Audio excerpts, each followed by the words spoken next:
जिसको पूरा विश्व खोखे सरकार के नाम से जानने लग गया है। ये वो लोग जो 2.5 साल पहले खोखे लेकर आए थे, अब 15-20 दिन बचे हैं और धोखे देकर जा रहे हैं। इनके धोखों की लिस्ट बहुत लंबी है। The list of betrayals is a long list.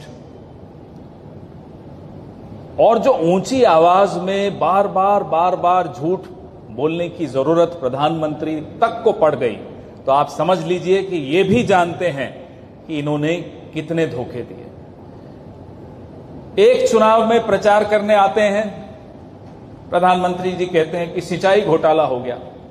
दूसरे चुनाव में जिस पर आरोप लगाया सिंचाई घोटाले का, उसी को अपने साथ बैठा लेते हैं। तब सिंचाई घोटाला खत्म हो जाता है और फिर उसके साथ मिलकर घोटाले करते हैं। इसलिए इसको खोखेबाज सरकार, इसको धोखेबाज सरकार कहा जा रहा है। Guinness book of world record भी शर्मा जाएगी अगर 2.5 साल में 250 घपलों की लिस्ट उनको आप पहुंचा दें। इतने कम समय में इतने घपले, इतना करप्शन, इतना भ्रष्टाचार किसी सरकार ने नहीं किया जितना इस खोखेबाज सरकार ने, इस धोखेबाज सरकार ने किया। लिस्ट आप लोगों से ज्यादा तो हम नहीं जानते, ऐसे कई घपले हैं जो आप हमसे ज्यादा जानते हैं जो हो रहे हैं।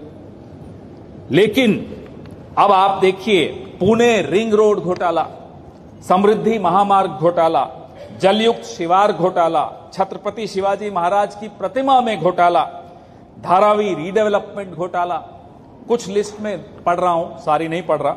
छत्रपति शिवाजी महाराज का बता चुका हूं, एम्बुलेंस खरीद में घोटाला। ऐसा लगता है कि महायुति वालों ने सिर्फ एक काम के लिए सरकार बनाई थी कि इतना इन्वेस्ट किया है, इससे 100 गुना ज्यादा वापस लूट के ले जाना है। वो जो खोखे खर्च किए थे उससे कहीं 100 क्या 200 क्या 1000 गुना ज्यादा भी अगर हम कहेंगे तो कमी नहीं होगी। इतना वो लोग लूट के ले जा रहे हैं। नुकसान किसको हुआ?